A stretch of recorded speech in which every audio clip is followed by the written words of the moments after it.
the forefront of providing support for vulnerable people around the two counties. Now, this is the Kidderminster-based Amica 24, who provide personal alarms and also safety systems.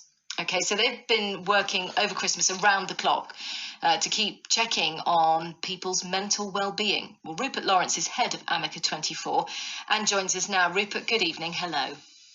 Hi, good evening. Hello, thanks for coming on the show. I know you're very busy at the moment, so I appreciate your time. How are things at the moment? Yeah, things are good.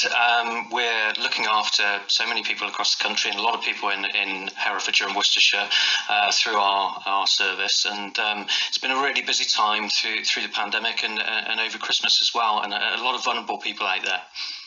Yes, and have you noticed it go up since the pandemic?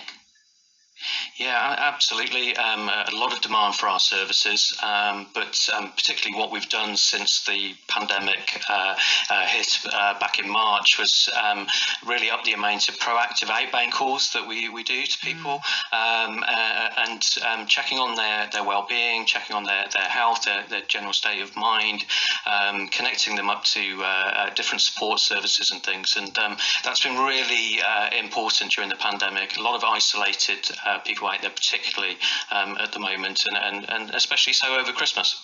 That's true. And so what exactly do you do? For those of us that don't know, what do you actually provide people with?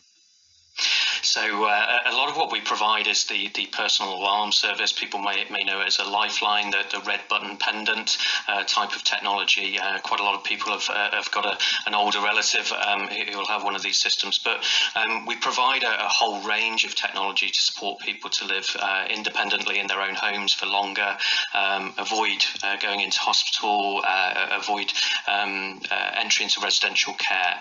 And it's really just designed to look after people, improve their health, independence and well-being, living at home. Well, that sounds like a kind of the sort of thing that's going to be needed even more and more as time goes on, not less and less.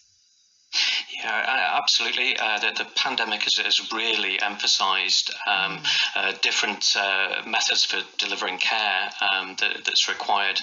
With an ageing population, we have that challenge anyway, but particularly so during the pandemic, where face-to-face services have not been in operation or have been scaled back, or just finding different ways of working. And the technology is really coming into its own, and our type of service, where it's a remotely provided service, really coming into its own and supporting people that are really vulnerable.